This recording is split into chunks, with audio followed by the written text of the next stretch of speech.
All right, and a hearty shout out to all of you in the Rabid Nation. Welcome, one and all, whether you are simply somebody looking across the border wondering whether to immigrate, whether you are a person who has decided to become a tourist and subscribed, or whether you are a paid citizen. Welcome, one and all, to the Rabid Nation. Welcome to all of you. I'm your host, Ed Rabyd, a former pastor turned atheist, now compassionate anti-theist. Welcome to my channel, The Rabyd Atheist, and welcome to a Monday night fireside chat where I usually start the topic with something and then the chat just kind of gets to dictate wherever the heck we go for the next hour and a half.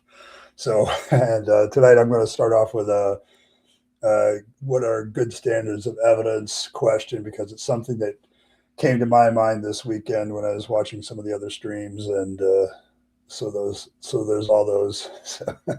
Yes, yes.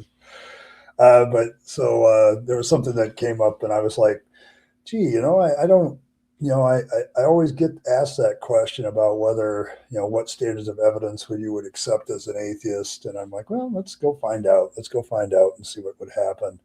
Uh, what are some of the good standards of evidence? But a few housekeeping items. There's, of course, a goal in chat. Keep my streaming habit going commercial free during the stream, at least. By doing the donation thing, and if we reach that goal, I will of course wear whatever hat has been chosen by the poll, and there's a few newer options. All of these have been debuted, but we'll see what happens. See, just a reminder that we do have a Discord link that's in the description of the stream, so you can get that. So there's that, and then. What else? I think that's it. Let's see. Let's do a quick roll call. Asho is actually here. There's been an Asho sighting, though I haven't seen him very often. So, and he said that I should change the question to what should be good standards of evidence. So, I think what he was wanting is for me to do this. So there you go. But there has been an Asho sighting, and he's already gotten my first meme up there already. So there you go. And then Evan is here. He was the first one here. Dragon Rider's here. The mighty Philbert is here. Good video here on tongues, by the way. Mighty Philbert. I can't sing that one's praises enough. And then there's Scuzzbopper. All right. I've seen you before. Hey, Kyle's here too. All right. So we got a little bit of a crowd. All right. So the starting question tonight, and wherever we end up, well, that may be completely related to the question or not related to the question, depending on when people arrive. What are good standards of evidence? Every once in a while, this comes up. Like I was at Saturday Night at the Atheist, and Robert from Skeptic Philosophy was there, and a few others, and Deconverted Man, and a few others, and we had a pre-supper get in the chat, and he's trying to do the logic thing, like logic has to be grounded in something and all this other stuff, and it's like, I think the thing with standards of evidence and logic is that we created this tool known as logic as human beings to figure it out, right? To get our reasoning better and things like that. And I don't know, the guy that we were debating didn't seem to realize that there were different types of logic, and that logic had a development process, and the whole thing is about a process of finding better ways to think about it, better evidences, to put it in Habermas's terms. But yes. So there's that. But yeah, hey Michael. Let's see. What do we got here? Evan's going to be good. Superman would be testable and repeatable. What's it? I don't care if the God is outside reality. If he interacts with it, we should see the effects. Yes, with evidence, there's a good, does it correspond with reality? Does it have like a predictive power to it? Can it be falsified? We know something has good evidence to it when we can put it to all these standards and it still comes up standing. like it's kind of weird how we do things, but it actually makes a lot of sense. We take an idea or something and we try to prove it wrong. Okay. And if we can't prove it wrong every which way, um, and it corresponds with reality and it seems to line up with everything, it seems this something that we hold on to and we keep, right? We hold on to that and we keep it. So it's it's very different than religious claims. Like religious claims often are beyond that testable state. Can I test a religious claim? Can I make it falsifiable? Can I do all that stuff? I don't know that we can with a lot of religious claims and spiritual claims. And so, like, there's a lot of times where they'll talk our language. Like on Saturday night, I was noticing this guy is like talking the language of evidence, but his claims about logic were untestable because they were grounded in some sort of God or whatever. And it was just frustrating to me because I'm like, no, logic isn't like planets in the solar system. Like we can actually see human involvement in logic and creating it. Whereas the planets and solar system, like, I don't know if we had a lot to do with that. Like, I don't think so. So, yeah, post supper is better. That's my, yeah, either God has an effect or it's irrelevant. Yes. They're just hangry. Yes. Evidence is what can be actually proven. It can be cell replication, science explaining, or physical. Yes, like there's like I remember doing a video. Like I remember a Christian asking me once what would constitute good evidence for me, and I think I did a video about evidence. And to me, it was like, okay, if it's historical, then you're going to have good quality multiple sources. And I add the word good quality because the guy that's on the screen that's represented, Mr. Habermas, he has as his standard for minimal facts, he says, is attested to by two sources. Well, are the two sources or more good sources? Do they have a high quality to them? Okay. And that's the difference. Like apologists are impressed by big numbers. I'm impressed by quality numbers. Okay. Like that they actually work. And so that's been like the biggest problem. Like you can look at it and it corresponds to reality. It has good evidence. So the historical part is like, okay, do you have multiple sources that are good quality?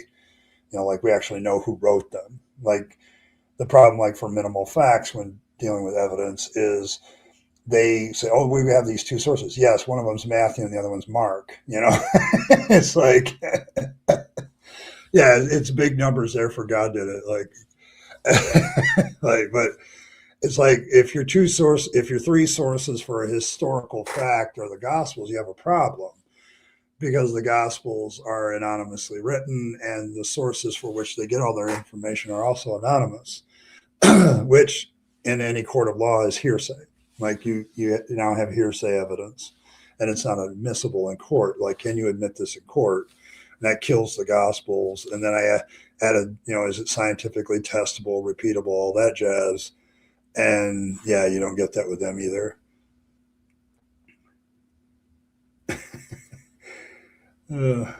Math does not back up God, at least not the three toads equals Christian God. Yes. Yeah, like I don't know. We've had that discussion before too.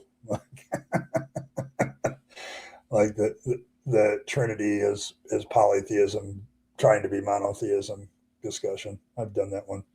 The math doesn't math on that one. So yes, having a court case for claims, like there are court case standards for whether evidences have to be verified. Um, like you have to do this verification process in the court. So, you have to multi-source it. You have to verify it. Like it has to be more than witnesses too. Like usually there has to be some sort of evidential trail that they can follow. When you're an agnostic atheist, you don't need evidence. Your issue is to evaluate whether the evidence for an existence of God is valid or has any weight. Okay, like you're the one making a claim, for instance. If a theist comes up to me and makes the claim there is a God, it's up to him to prove that and provide the evidence that's convincing. Okay, like if I were to go around saying there's magically delicious leprechauns, like you don't have to have no evidence. I got to prove the non evidence. So, no. Do you have? Let me ask you a question. Do you have a belief in Thor or Zeus as real people, as real gods? Do you have a belief in those being so? Uh, I mean, do you have that? Like, because if you're saying that not lack of belief is imagination, then a lot of people have a lot of imagination because there's a lot of lack of belief in a whole bunch of gods. Okay, like it's not just about God here at this point. So, in the ending, I concluded the very thing, personal experience, that I consider my strongest apologist argument ending on being the very thing that sunk my argument. Yes. So, yes, because you end up having multiple claims. Like there's all this different things with experiential evidence because it's like everybody can have an experience. My apologetics professor in Bible college dismissed experience as a valid proof for anything, like evidence for anything, like because everybody has experiences. Well, Trinity has some evidence got nothing happened.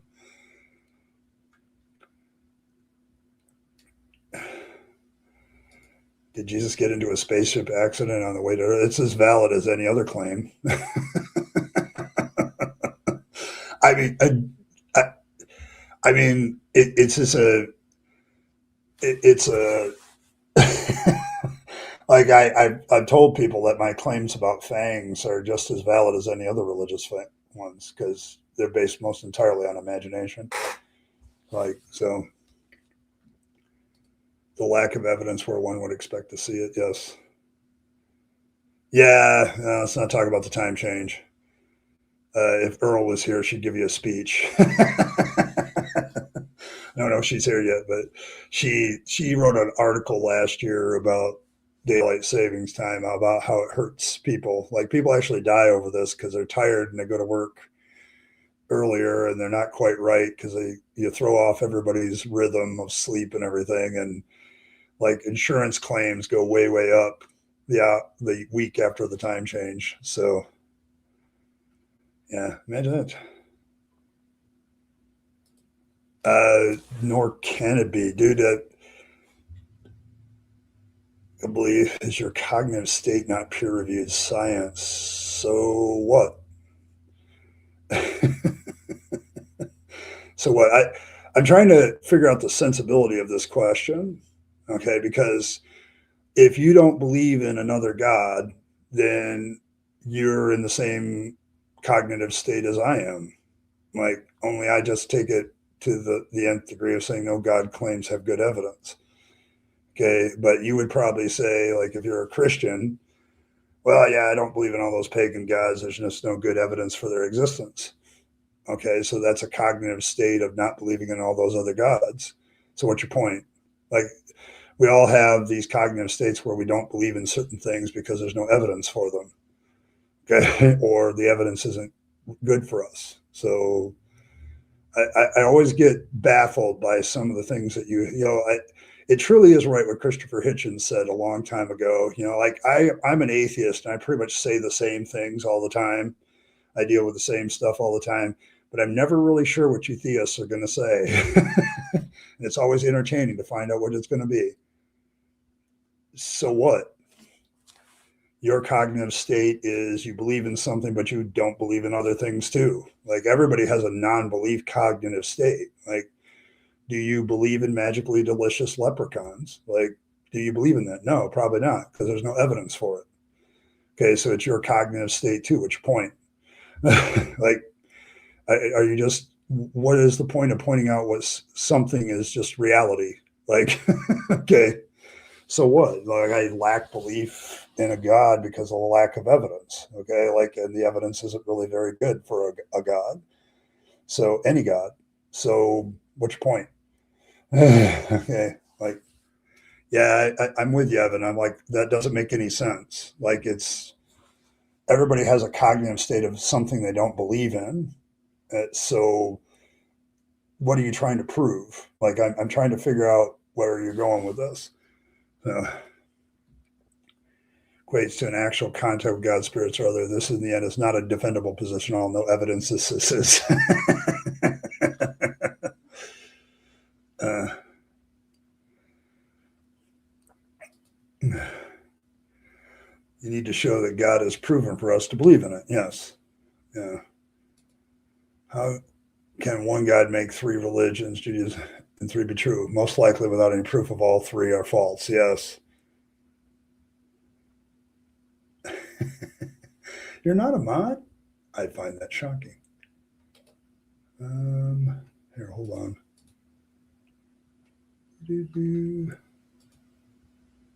Uh,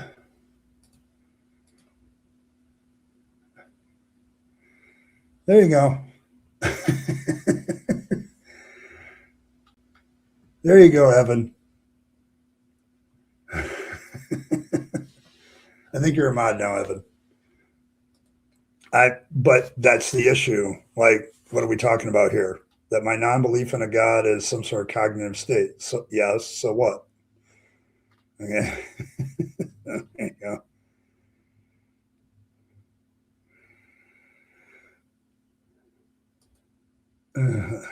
Yeah, I mean, the problem is I'm not really sure that this person's adding to the discussion. Like, my cognitive state absolutely is reality. It can be tested, verified. Like, it's reality. Like, see, I don't see how can you say somebody's cognitive state is not a reality? Like, that doesn't even make any sense. Like, there's so many ways to measure what a person's cognitive state is these days. It's part of reality. Like, I don't believe in a God. That's a real thing. Like, I don't believe in any God. That's a real thing. Like, I don't know. No, I'm not conflating anything. Okay, sorry, dude. So,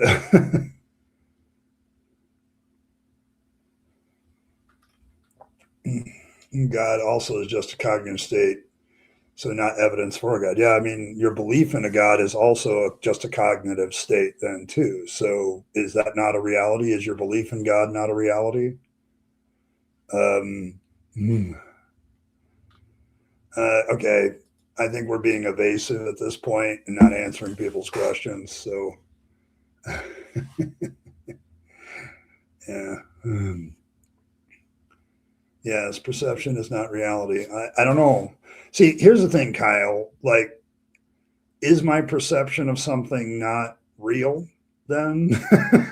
Okay, like, is it just like if you're going to make all cognitive states just imaginary, then holy shit. He begins to break down Frederick Marx is when Marx says he talks to God and God talks to him. At that point, the argument is over. Yes. Yeah, I'm kind of wondering that myself, Bren, what exactly his position is. When he doesn't experience it the same way. Yes, you're a mod. You're a mod now, Evan. Congratulations. I gave you a wrench. I know. I do dangerous things on the Rabyd Atheist. So, it's not a question of my cognitive state being peer reviewed. Okay. Peer review isn't the only way that we create standards of evidence. Okay. Like, it's a good way, and science has a good way, but your cognitive state isn't peer reviewed either. So what's your point? If you have a theist sitting down saying my cognitive state is that I believe in God, and you have the atheist sitting down and saying my cognitive state is I don't believe in any God, those are both still reality as stated by the person who believes or doesn't believe. Okay, the reality is that one person believes, and the reality is the other person doesn't. They don't have to be peer reviewed; they're just there. Okay, so yeah, that's a valid point. Cognitive state of human beings, not individuals. Caveman discovered fire so we can cook our food. That's more godly than any.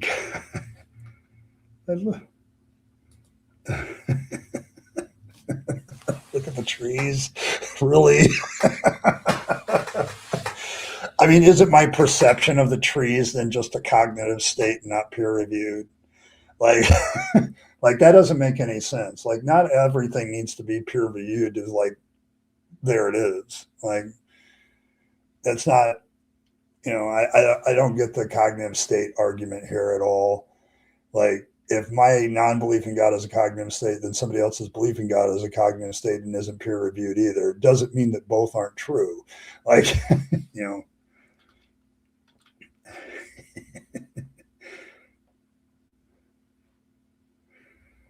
Oh, Cranky God? Yeah, it's a weirdo mod, and we'll do a Cranky God mod at some point. I don't know. Like, the thing about becoming a mod, if you're like a member of the channel and you're a Tribune hire, you're automatically a mod. Like, because that's part of the perks of that level of membership. But you can't abuse it, of course, because I'll take it away.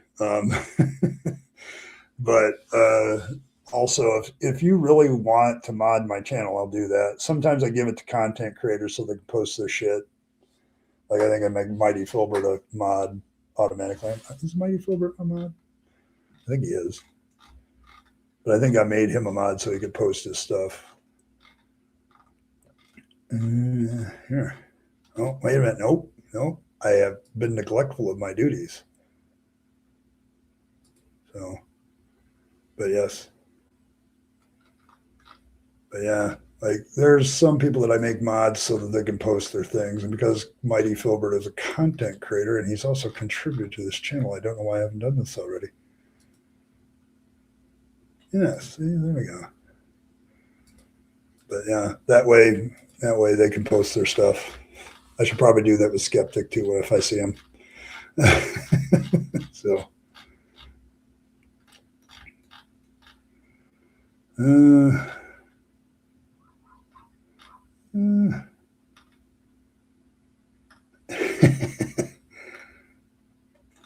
Yes, look at the trees. Yes, Josh, that was great. Good to see you, Josh. But yeah, look at the trees. Like, that argument is so old, and it's been debunked so many times. Oh my God. Like, that's just your perception, man. I always like one of my favorite ones to counter as non-evidence was the evidence of God from beauty. Like, things are beautiful, so therefore God. And I'm like, okay, so if things are ugly, therefore not God? Like, like, how does that work? How does, so there you have it.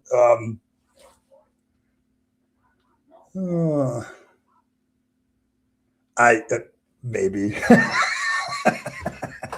It's okay, Philbert. Like, I try to remember that stuff. If I forget, like, if you're a content creator and you want to post your stuff, just let me know and I'll make you a mod so you can. The only thing that'll get you stripped of mod powers is abusing them, and usually my mods are pretty good about that. There's a lot of people that want discussions, of things. Like, I'm happy to I'm happy to have anybody discuss things, but like, when you're not making sense, I've got to ask you some questions. Yes, I overlooked you. I'm 6'4". I have that problem. I just look right over the head of Subaru people. So it's a physiological thing. It's nothing personal. I remember, like, one of the funny stories of my height one time is I walk into this person's kitchen and they tell me that hey man, the coffee cup is underneath the upper counter, and I'm so tall, and their upper cupboards are so low, I can't see the cup that's hanging underneath them. So, and I'm like, where? So there you have it. Hey, thanks, Rod. Hey, thanks, appreciate it. Who got those? Judd, Galactus Destroyer, Deconstruction, Barefoot Cactus. All right. And you can't ban other mods. This bothers you. But thanks very much. Those are great. Some of those are good memberships. That all looks good. Hey, it's Lap in which our Lord naps. The wonderful, the lovely, the ever popular, artistically talented, and multi-talented I Killed Earl. There you go. Hey, Nathan, good to see you. We're just, discussing what good evidence is. Like, evidence is, as Habermas would put it. I still can't believe that's the title of his book. How did that get past? How did it get past the editor?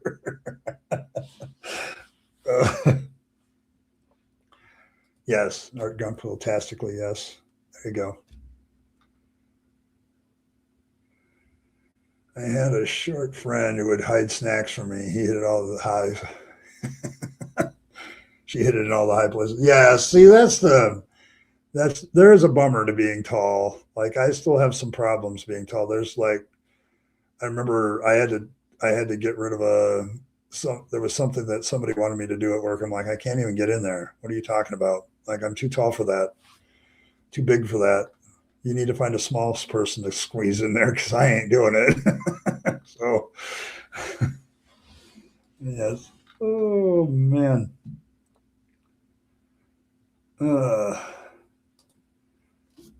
just good demonstration that gods exist without contradictions or hypocrisy. Yeah, that would be a plus. Um, that always brings up the discussion. Like when I look at apologists and their standards of evidence, like it's not just low bar bill that has low standards of evidence. Like all apologists like tend to accept things that are not necessarily good standards of evidence in other fields. Like if you're doing work in your field, okay, there's like this standard. Like if you need to know information and that information is true, almost everybody in everybody's job has this like a standard of something that they put through where they have to demonstrate, okay, this is what we're looking at. Like, and apologists don't have that a lot of times. Like low bar bill isn't the only one that has low standards. So it's the least of his problems. But so does people, and that's the word historians use off for some reason. Yeah, I've noticed other people using it too. It's kind of like there used to be this Christian pet peeve I used to run into with Christians, like with the Book of Revelation. Like people would call it the Book of Revelations, plural, but that's not its title, and then people would correct them on it. And I feel the same way with this one. Like you have evidence, and then have evidences. So, but yes. But yes, but yeah, we have the evidences. You'd be very much like to be able to reach things every once in a while. Okay. Oh.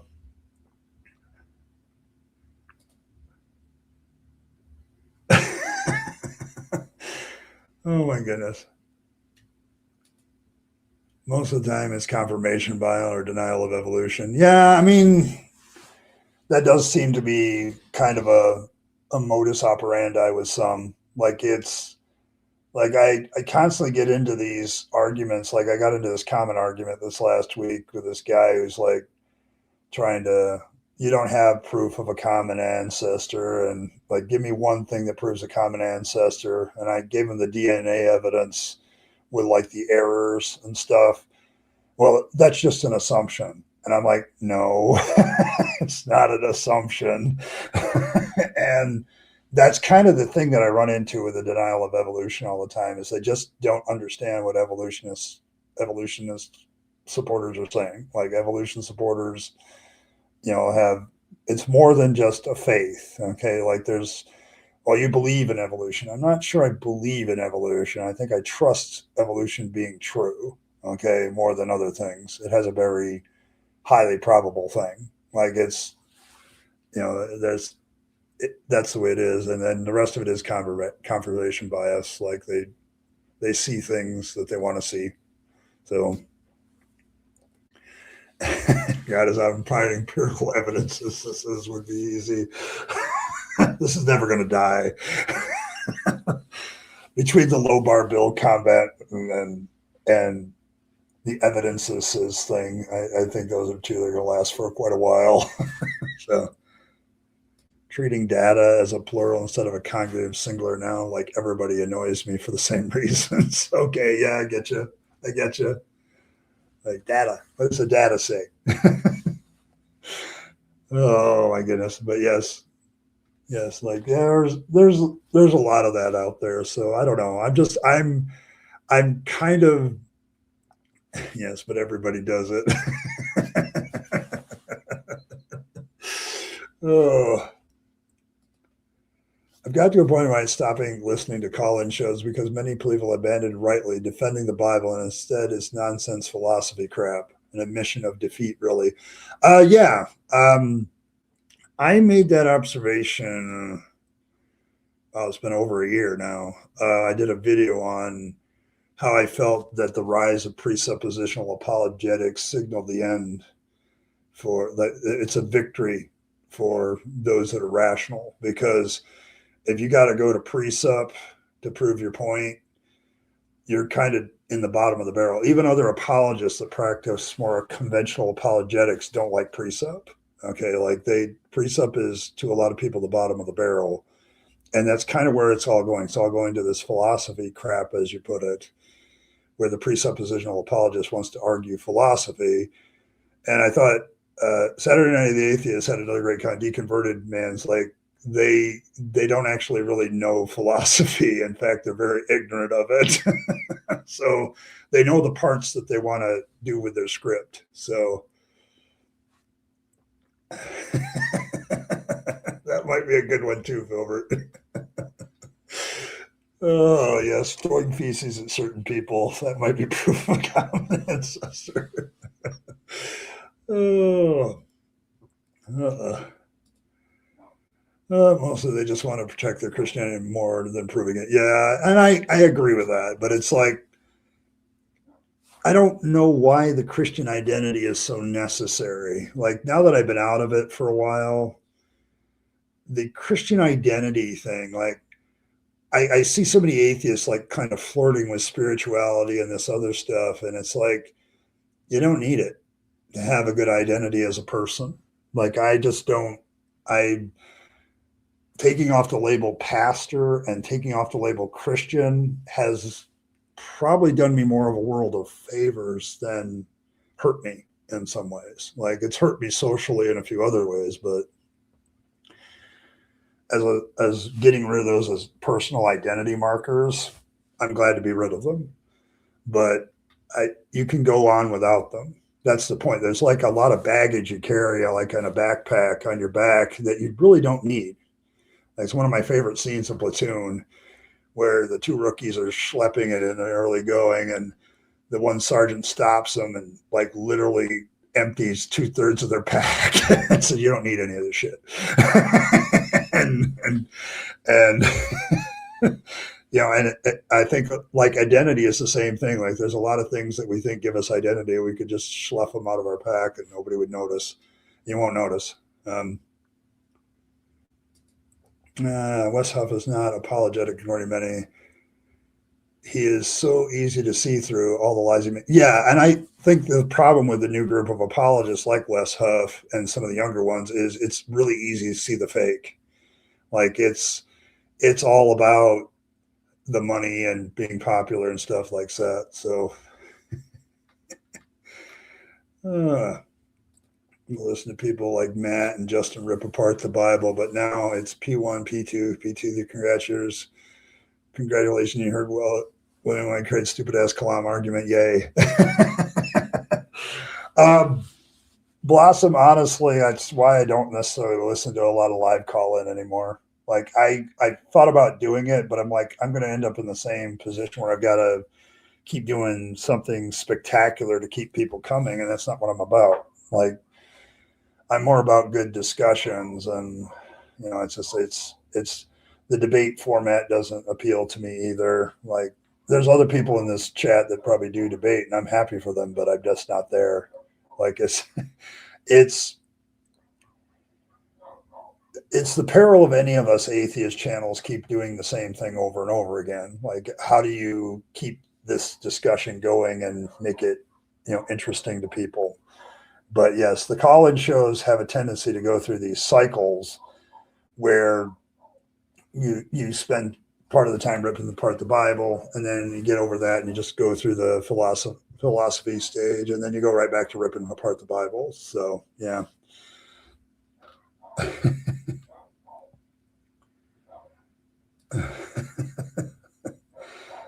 Wee equals Mew Mew and then a space wizard. Yeah, I mean, well, that's the interesting thing about the evolutionary part that I was having is like, for years the creationist argument was you don't have any transitional fossils. And then we found a bunch. Like, no, we have these. Like this shows this, and the more like the fossil record isn't, it's pretty good evidence, but it's not the best evidence for evolution. I think Aaron Ra makes that point, and he's absolutely correct. Like DNA and a few other new things have really kicked the living shit out of creationism, and they know it. So there you go. I was listening to call-in shows when I'm out on other background, and some of the convos frustrate me because in some cases the host will keep interrupting before the person can make a real point. Yes, and I think, what is it? I think there. It's important to listen to what a person is going to say. Like, it's very important to hear them out before you talk, because they may eliminate some of the objections that you're going to have when they're speaking because they kind of agree with you. Okay, so it's one of those things where you realize that if you let the person talk, they're going to end up hanging themselves. like I know, like Earl and a few others, like Martin when he's here, like they like to play with their food when theists get in the chat. And that's fine. And part of that is just letting a person keep talking until they bury themselves. Like the art of learning when to be silent while somebody else, puts the rope around their neck is a lost art. we gotta feel them out or something, conversationally speaking, metaphorically speaking anyway. It's like, I don't know that, like, there's a lot of talk show hosts that just jump when they hear a certain talking point instead of hearing somebody out. And it's a difficult balance, I think. The debates are worthless when no one is going to admit that they're wrong, and it ends up being an identity protection. Yeah, and most debates, you're not going to see anybody change their mind. I think the only usefulness I found in debates is you get both sides presented, and then people can make up their own mind about it. I always thought it was interesting when they had the audience vote who won the debate and who made the best points. I thought that was interesting, but it never really proves anything. Yeah. You can blow their minds by pointing out that every fossil is transitional. In fact, all of us are transitional. So it's like, yep. Yeah, like if they're going to make a stupid point, let them make it. Like, there you go. Thanks, Josh. Appreciate it. That's one. There you go. Pour one out for that lost hour. Yeah. Oh my God. Like I'm still feeling it. Like I feel like I'm on too early, and I am. So there's that. Yes. Everybody's a transitional fossil. Everybody. We're all transitioning. We're all trans in that sense. They need to give the callers more rope. But yeah, often their approach is obvious. Yeah, it's like all you have to do is wait. Like a lot of times all I have to do when I'm dealing with a theist in the comments is just wait for them to say something. And it's like, and I just watch you guys like, what? So yeah, humans will eventually evolve into another species at some point, assuming of course we don't blow ourselves up, but or kill ourselves with a plague that we genetically engineer, or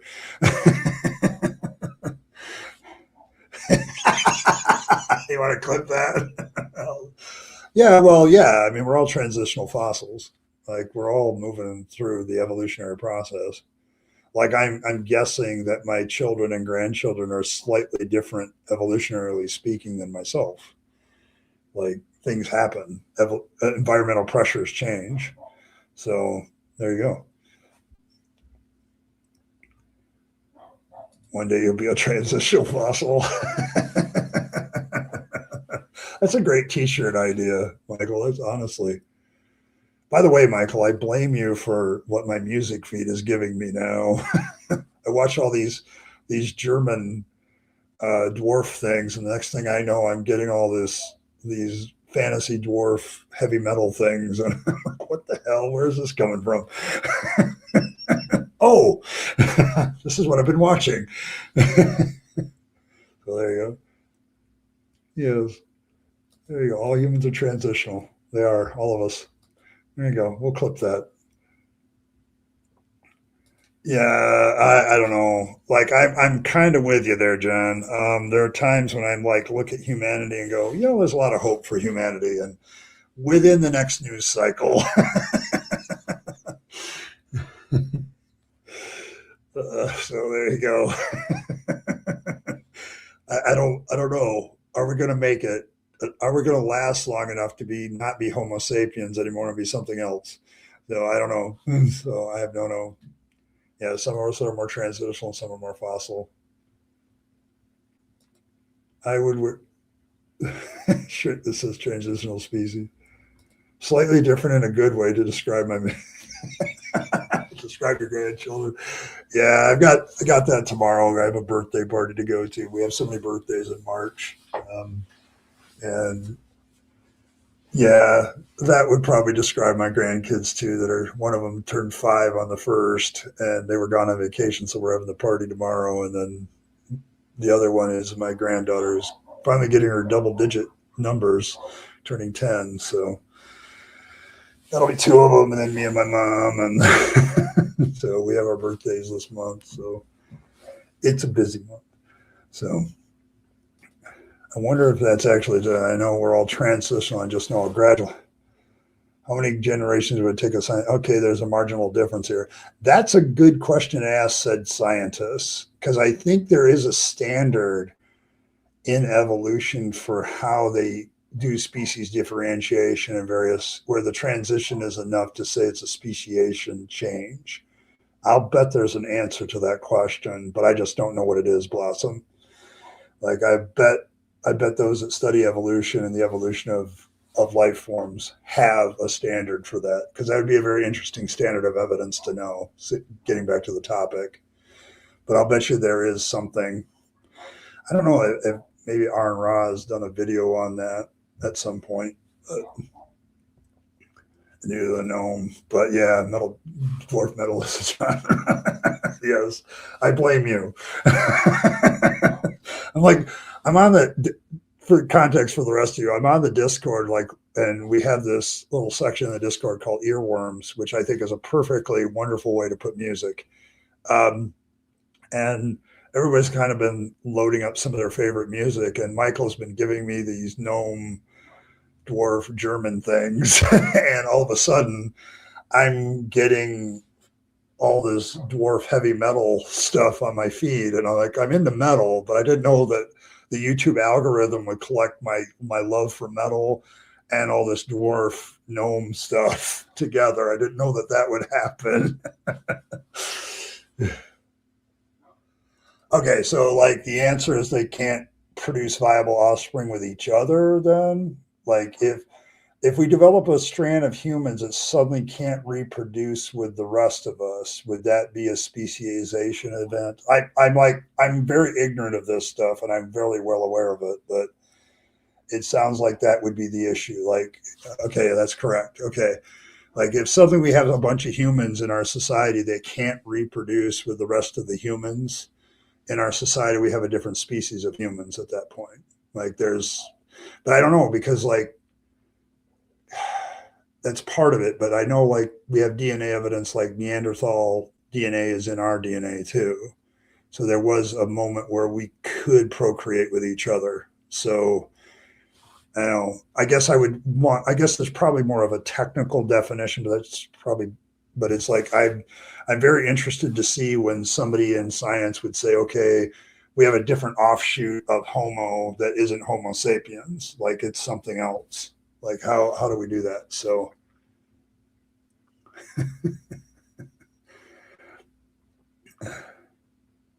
kicked out of paradise. That might be true. It's 39, so you go, how are you anyway? 6. That's a nice setup, by the way, Blossom. By the way, I'll have to try that with my next 6-year-old. All right. And say, but any change, like, is your grandchildren's brains different than ours?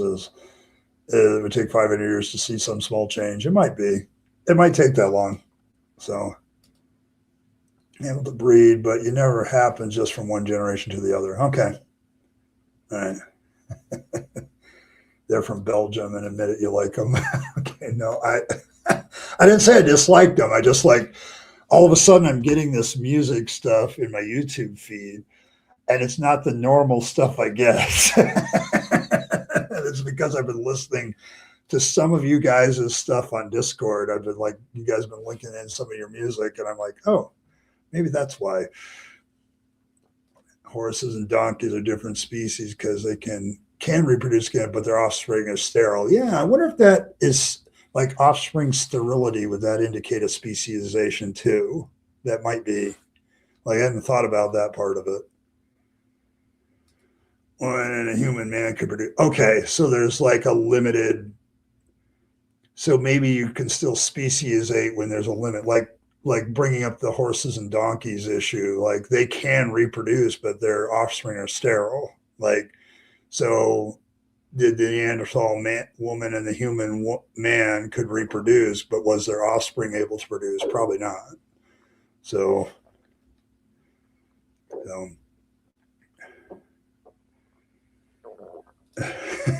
yeah, get married and have kids before coming out. Yeah.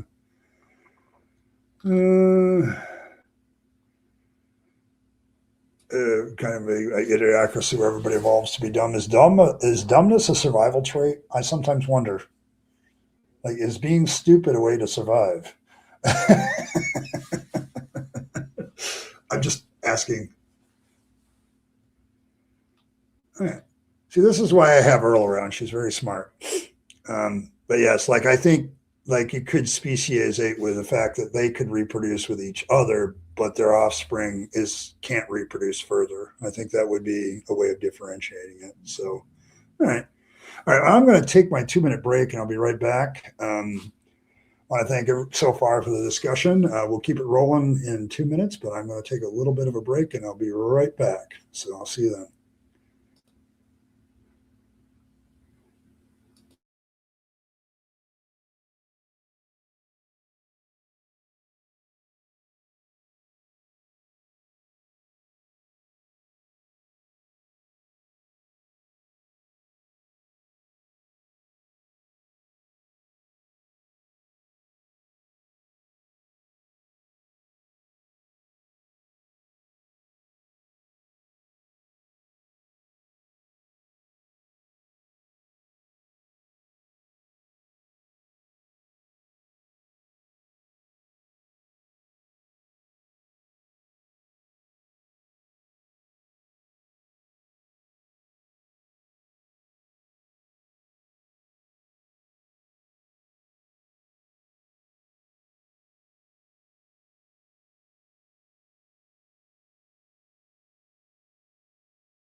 All right, we're back.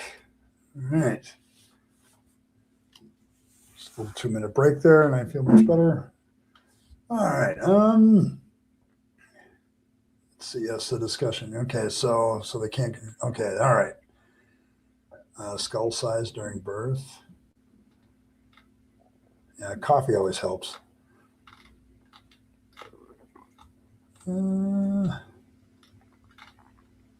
Let's see. When I remember in college, one of my science friends was working on a prof on studying two species of shrimp that would actually produce viable fertile offspring. And they were like, okay, all right, yeah. The way I see it, being dumb isn't a way to survive. Maybe it's not a detriment to survival. Maybe okay, yeah, that's possible. Do I wish I was a dwarf sometimes?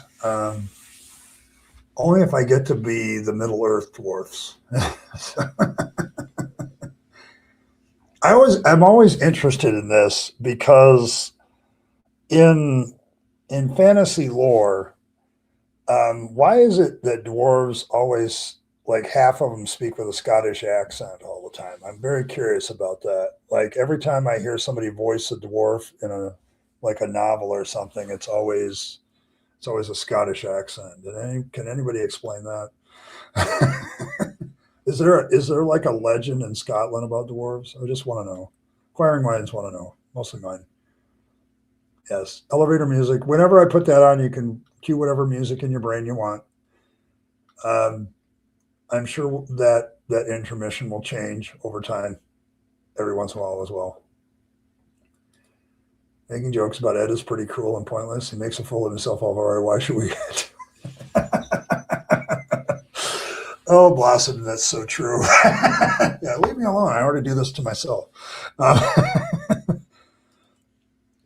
You got to get active on it. You're going to send me nothing but 80s Christian metal. Um, how do I feel about that? I don't know what that would do to my music feed. Like I've mentioned some of the metal bands I used to listen to when I was a Christian, like Barren Cross. Like when you did that one on the Rapture, like Barren Cross uses that one from that Thief in the Night series of, the radio announcers like, it's shocking, just literally thousands of people just disappeared. And then they go into Out of Time, which is one of their songs. So, eat the big arch McDonald's. The offspring has a larger skull in the end, and a woman had wider hips to make birth possible. Okay. The cave. Earl. Oh. It's not Scottish, it's crap. Okay. Well, my Northern European mongrel mix of my genetics, there's some Scottish in there. So I just don't know. It's like from my mother's side of the family. So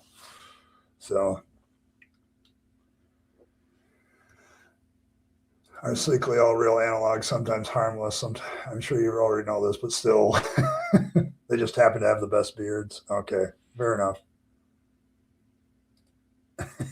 Eek. The thought of Christian metal being on your channel on the Discord.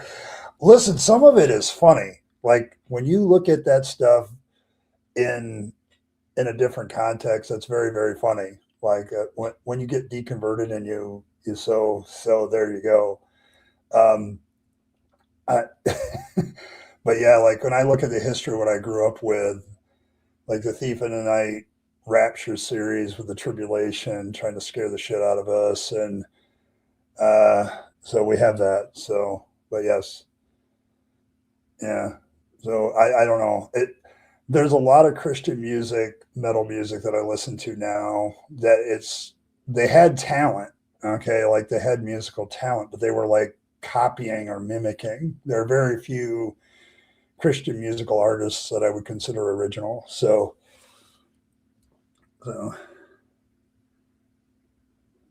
why does there have to be an argument for atheism? Why does it? What do you mean?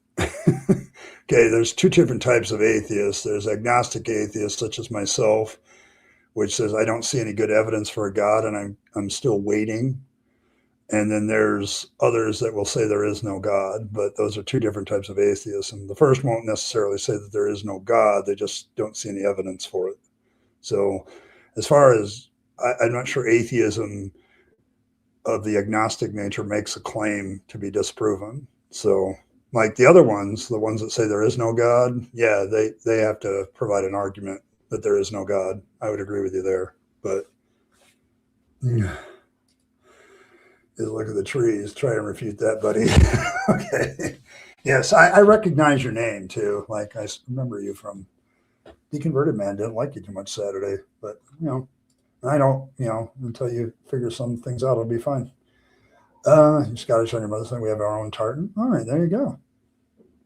You say, is the guy speaking jive, speak Bavarian in the German synchronized version of airplane? Okay, there you go. Yeah, it's not really a true or false proposition. Yeah, there's that. Yeah.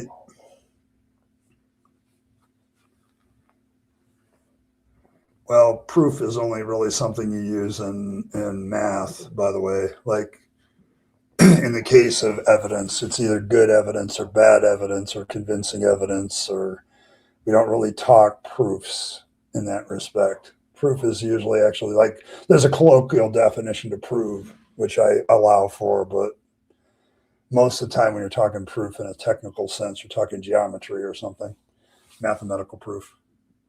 So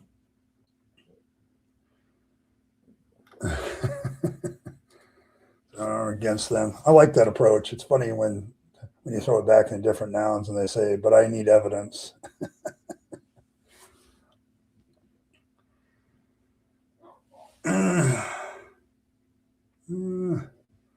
Yes, it's hilarious. Oh, there is. You go to this philosopher class, you realize the Bible is false. Otherwise, you'd probably stand by it. Yeah, I mean, like, if you're going to be a Christian, you kind of have to stand by the Bible as some sort of evidence, and you would proudly pull it out and say this is proof and evidence or whatever, using a colloquial definition of proof. But I don't think that would work. Like the reason I left Christianity is the more I study the Bible, the more I realize how many false and exaggerated claims it makes. And then when you look at how apologetics treats it, they end up shooting their own selves in the foot. So yes, the Bible is the claim, and that's the point. Like it's one of the real problems that I have why I deconverted is I realized the Bible is the claim, and then you go try to find evidence, good evidence for the claim. You try to find something that's verifiable or would stand up in court, and you get zero. Like, once I realized like the gospels are complete hearsay evidence and you can't admit them in court to prove anything about Jesus, that's a problem. Okay. Like it's a big problem and they don't want to admit it. Like the Christians don't want to admit it who believe their Bible, and the gospels don't want to admit it. So, well, yeah, good luck with that. I mean, I think all the evidence that most apologists put out for proof of the existence of God, I can also use for fangs.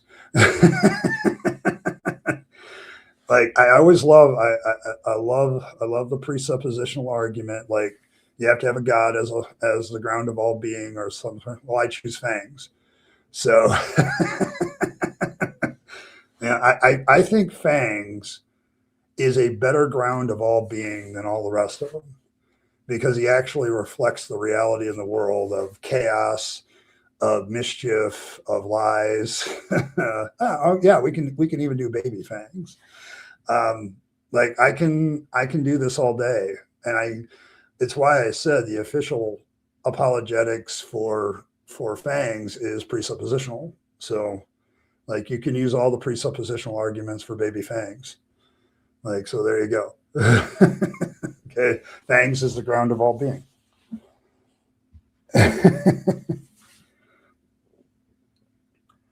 Uh, I have considered it, and due to some of the relationships I have with some of the people in chat, I have rejected it. Plus, it's not really my thing.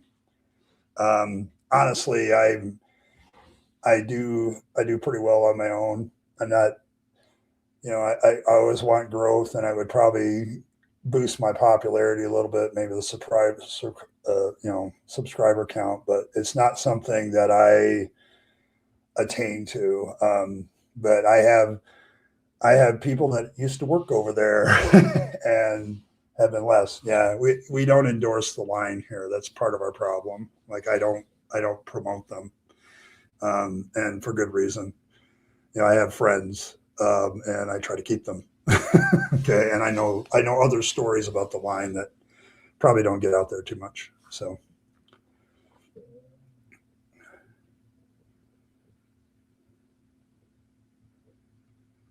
Um, okay, I'll let somebody else handle that. Nathan can handle that, and some of the other. I mean, it's just Travis. It's just something that I I have a different attitude about this. Like I try to be a very compassionate anti-theist because I used to be a theist for so long. So like I watch sometimes how the line treats believers, and I find myself falling. But if I had been treated that way as a believer when I was still wrestling with my faith, I would have jumped right back into my belief because we tend to make those decisions based on emotion at times. Like people stay in the faith because of emotion. And if you give people an emotional reason to stay in the faith, they will. Okay. So it's like, that's kind of what, so that's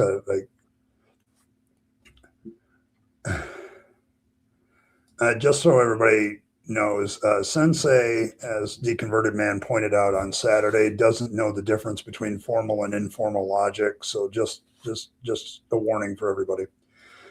But yeah, I don't. It's a question that I've asked many times, and it's like the problem I would have doing like a call-in show is like things happen much faster, and I like to slow down, think about it, give an answer. Um, but also like there are times when I watch them how they treat believers, and don't get me wrong, I'm an anti-theist, but I also realize that some of the ways that we're doing things as atheists from a professional point of view, we're pushing people right back into faith. Okay, um, so yeah, like there's like when you treat people that have a different opinion than you like they're garbage, I have a problem with that. So it's like I'm I'm trying to be nice to everybody. I really am. So it's but there comes a point where even my mods get tired over the same old discussion, and it's like, hey, come back with something better. So and so far, yeah, I don't like the way Jimmy Snow treats Trump supporters. Yeah, like Trump sucks, but yeah, it's like you're not going to reach them by insulting them. Like like before the election, like every liberal was yelling at conservatives as being stupid. Okay, well, fine, I'll show you stupid. I'm going to vote for Trump even more. Like you didn't, you didn't, you didn't change their minds with that line. That's the problem. Like I don't know why it seems to be that some content creators, their goal is to create more enemies. Like, I'm not trying to create enemies here. Like, I don't think that that's the way to build a coalition that changes things. Like, if you're going to build a coalition that changes things, you got to make friends. And sometimes you're going to have differences of opinion with some of your friends. So there's that. So God is just a concept. Yes. Yeah. I know that's your only that you think. Both Nathan and I asked you what Christian God, why not Hinduism? Yes. Uh,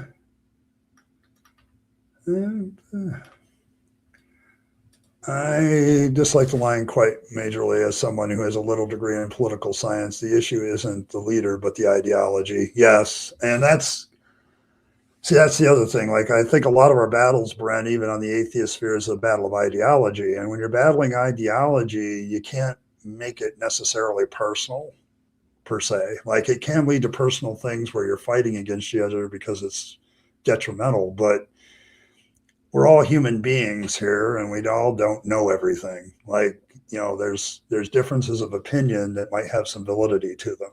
So, and I try to respect that to a point. Like, but if you're not doing anything, so, if you're not doing anything to add to the discussion, I'm like, well, let's go find somebody that will. But at the same time, I'm just not, I live in a conservative part of Michigan. I'm surrounded by conservatives. A lot of them voted for Trump. Am I supposed to hate my neighbors because of that? Because they have a difference of opinion than me? No, I don't think so.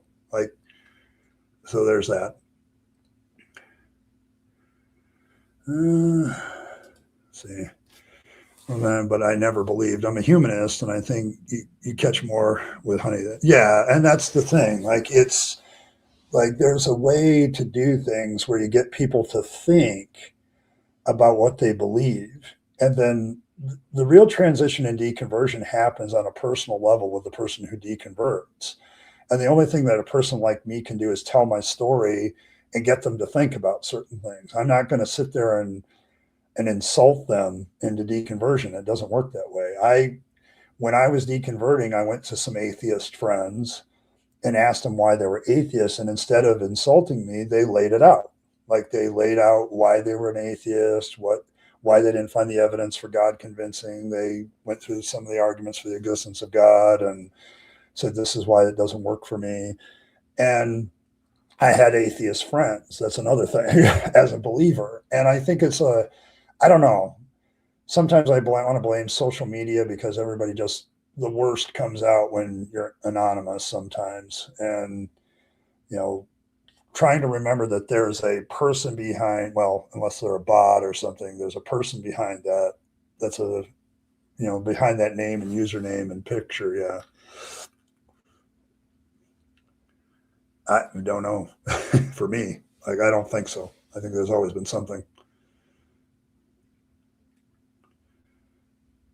Yes, nothing is a philosophical concept, not a scientific one. Like I always love that universe from nothing. Like, and basically scientifically, there's never been nothing. So,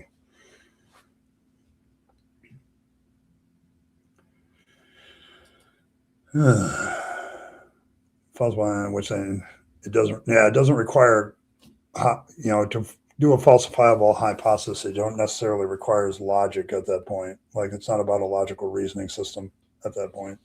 It's like you're testing it. So, yeah, matter has always existed.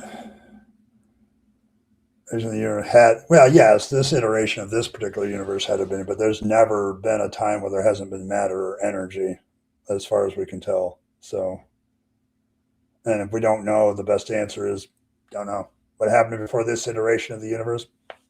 Don't know. And it's okay to say you don't know. Like that's one of the things, Earl, that I've enjoyed most about getting away from faith is I don't always have to have an answer, and I'm not always the expert in everything. It's kind of nice. Like I don't have to be the expert in everything. Oh well, yeah. I guess it depends on how you define the iteration of the universe. So where that starts. No.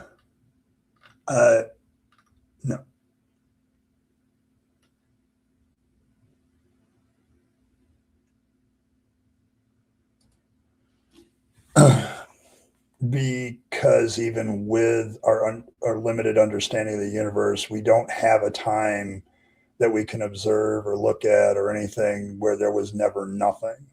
Like there was ever any time where there was nothing at all, because nothing becomes something. Okay, like there's always, as far back as we can look, there's always been something. So we have no reason to believe there was nothing. Like it's theists, if you're the Christian, creationist type theists, they're the ones that believe there was nothing and poof, something came into existence because of magic, because God said so.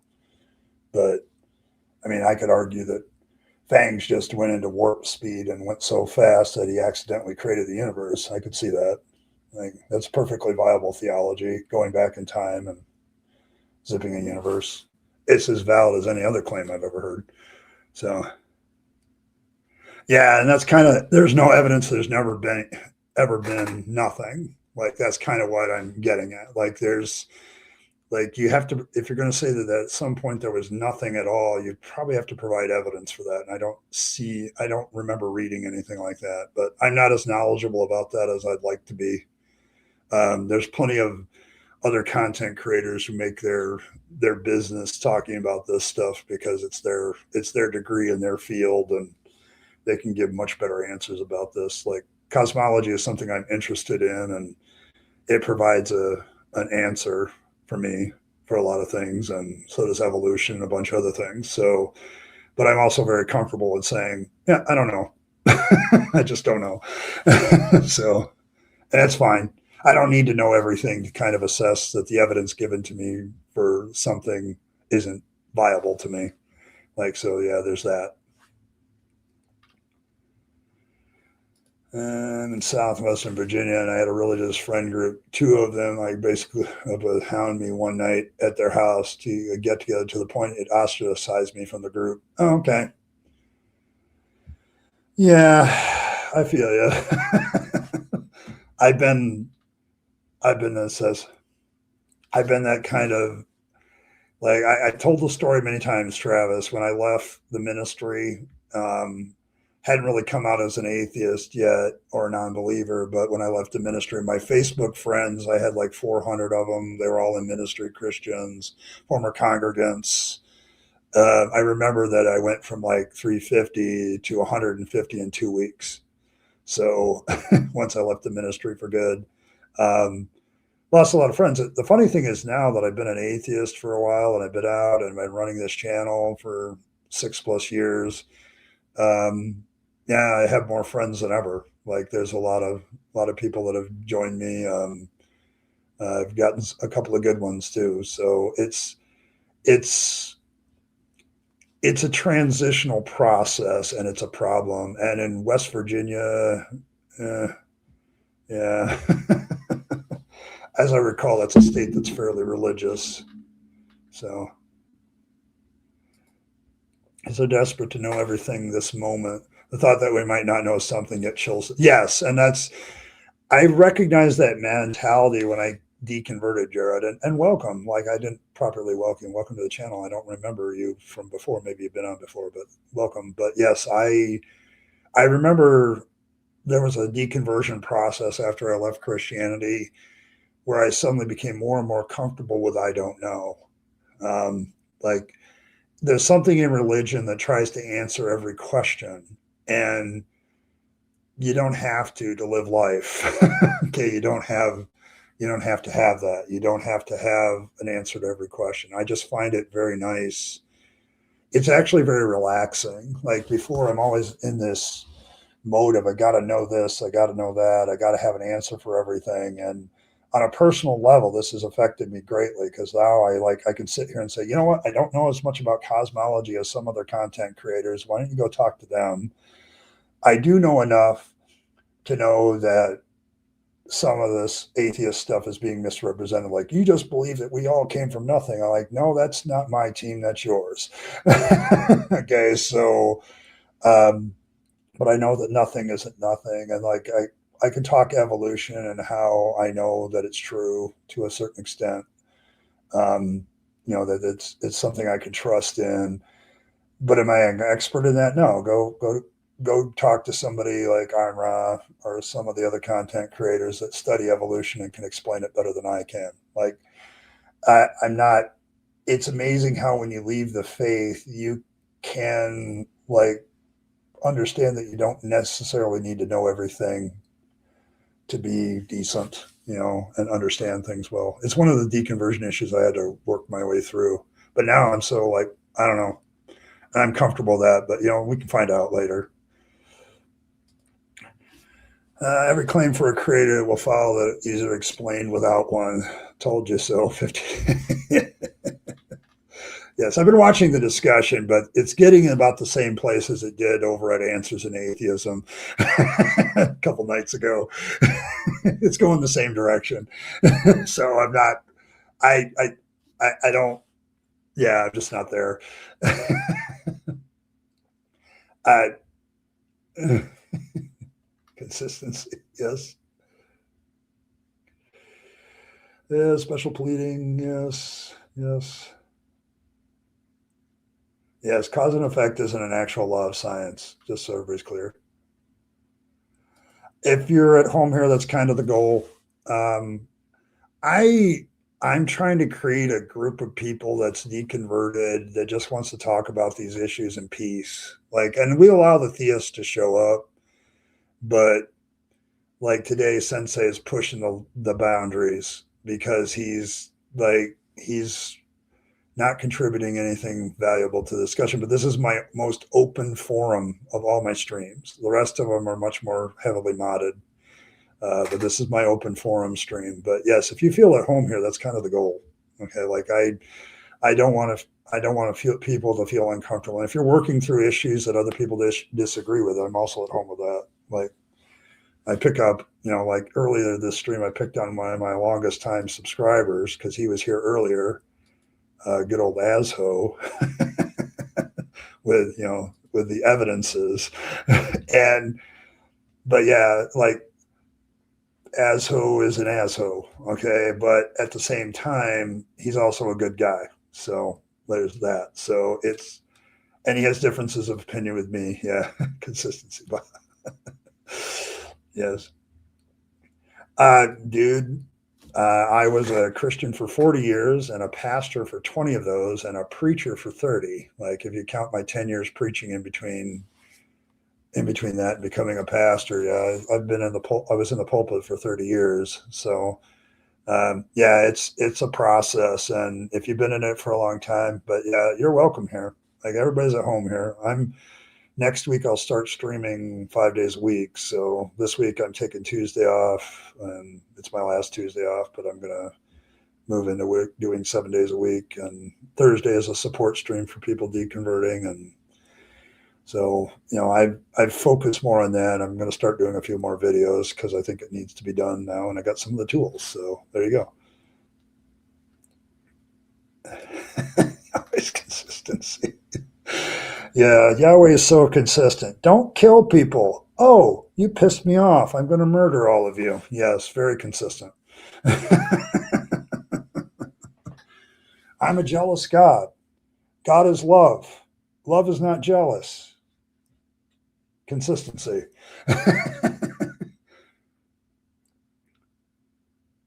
Yeah, I mean, if you made other changes in life, you'd probably lose friends for other reasons. I just didn't like the fact that I lost friends because I didn't believe anymore. Like it's like that was the whole main condition of our friendship was that you believe and you're in the ministry. If you don't believe anymore and you're not in the ministry, you're not my friend anymore. Like it's just so yeah.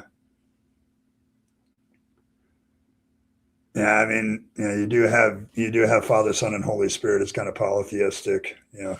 So,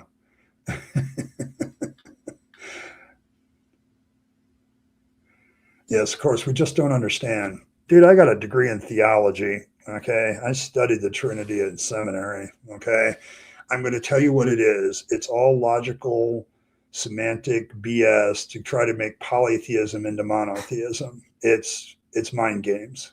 Okay, in the end, the Trinity is nothing more than mind games.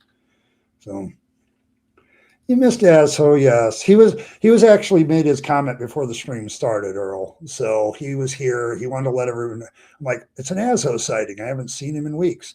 Like, and I had to give him shit earlier in the stream. So you can go play that back. Like, so.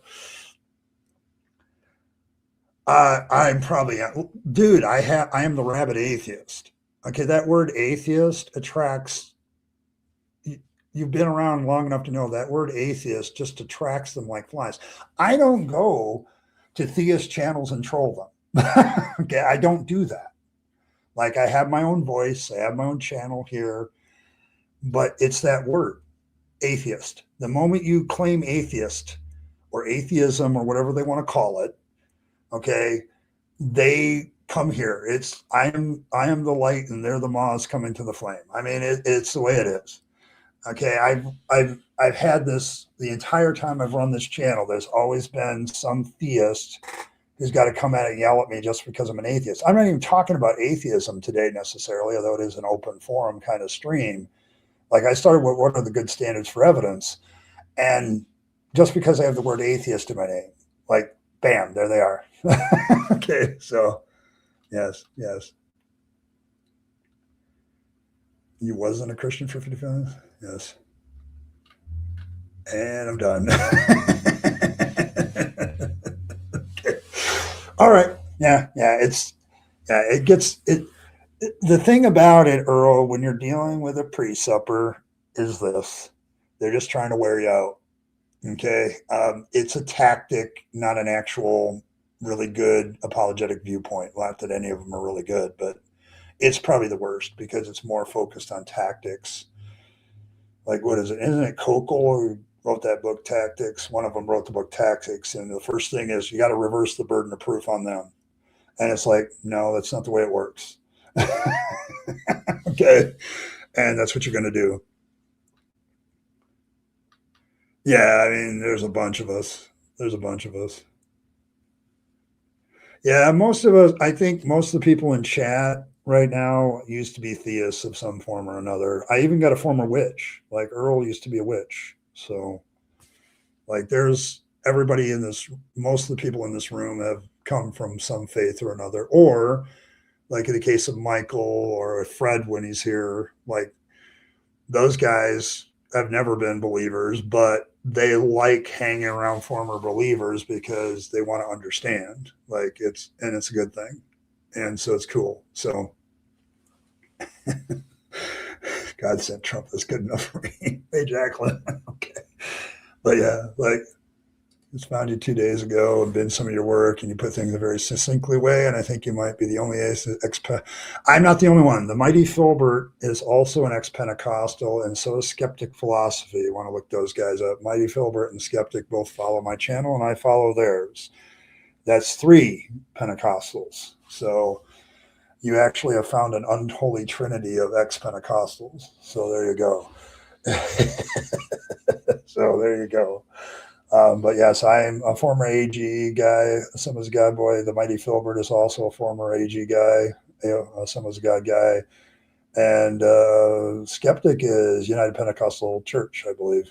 So, so yes, Myth Vision is also a former Pentecostal as well. So there's several of us. So there's a bunch of us. But yes, I think of all of them, though, I'm the only one that was an Assemblies of God minister for like 10 years as a full-blown ordained Assembly of God minister. So I guess that is my uniqueness in that regard. So, but yes, but welcome. You're always welcome. Like I said, starting next week, it'll be a 5-day-a-week streaming situation, about an hour and a half every day because I have to go to work. And a lot of exciting things happening. I'm changing a few things. So Christian to witchy woo. Yes. Yes. So yes, Earl's like a former, like I tend to attract these people that are former believers. I don't know what that is. I focus on deconversion and atheism, and that's what I get, I guess. So there you go. Yes. Yeah, it's a thing. Yeah, Satanists will attract them more than the word atheist, but there's something about atheist. But they accuse us, John, of being Satanists. Like, I like the image of Rancor Seeker there. Like, he accused me boldly of. I don't know why you people are listening to people like Apologia and the Rabyd Atheist because they're inspired by Satan. So, like, I've had this happen to me. So. And I just feel those OCD symptoms and confirmation bias. Yeah, there you go. I guess I could see it. Like the thing about ritual, like is okay, Earl. You can fill me that. I'm not as OCD probably as you are, but like I like things clean, but I'm not ridiculous, kind of thing. but it seems like OCD would absolutely fit like with a ritualistic lifestyle, ritual of certain ritualistic religions. And so which you might would be, so there might be in that, but I can see that. I think we talked about that before, but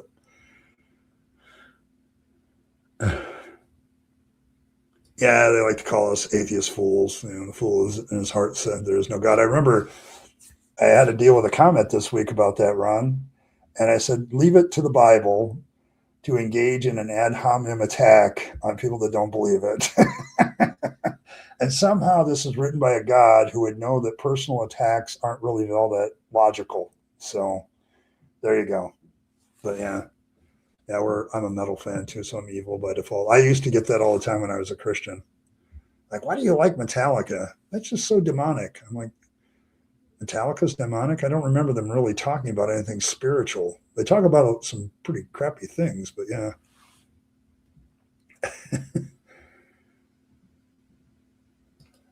You got punished for questioning things? See, this is the thing that bothers me about faith. If faith is so damn true, why do you worry about being questioned?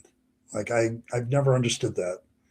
Like, my Sunday school teacher used to, when she, like, it's interesting because when she got older, she didn't seem to believe in it anymore. Like, she was friends with everybody, but she didn't, I don't pray as much.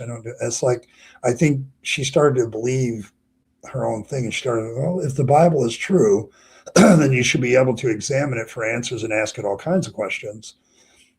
And I think she took her own advice. And in the end, the last time I saw her, she didn't look like she believed anymore, but she was still like maintaining appearances because, reasons. And I think there's a lot of people in church like that. So everybody who isn't them is satanic. That's probably true. That's probably true. All right, folks, I've come to the end. I've got a few minutes before I sign off, so I got to sign off. I do have to go to work, but like I said, tomorrow I won't be on. It'll be the last Tuesday I won't be on. I got a birthday party to go to, and that may happen from time to time on Tuesdays where I won't do a stream, but I'll have a video instead. But yes, this is the last Tuesday I'll have off. I'll see you all Wednesday.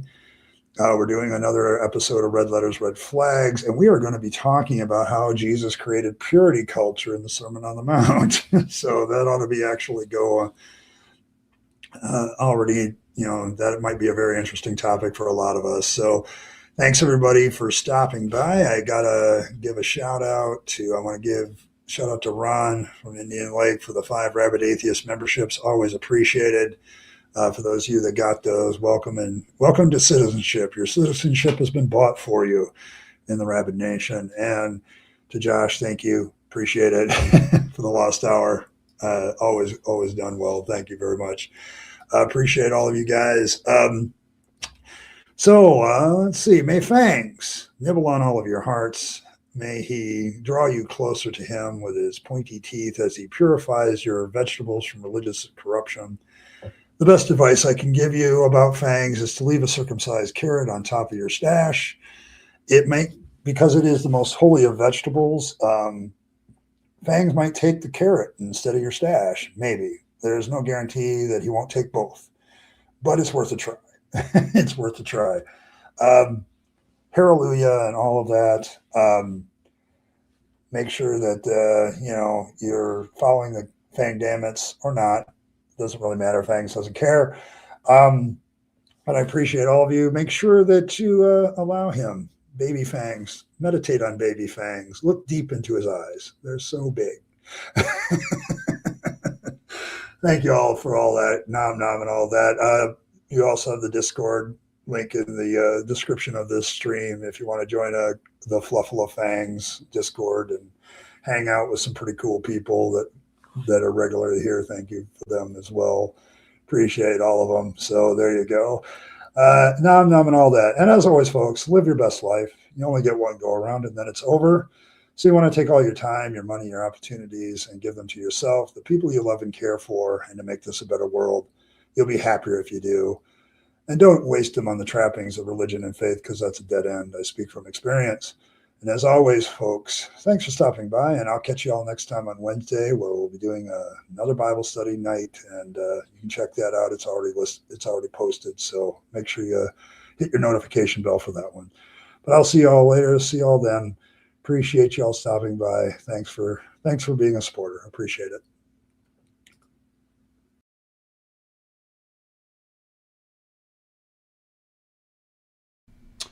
Hey, thanks for sticking around to the end to find out how you can support the channel better.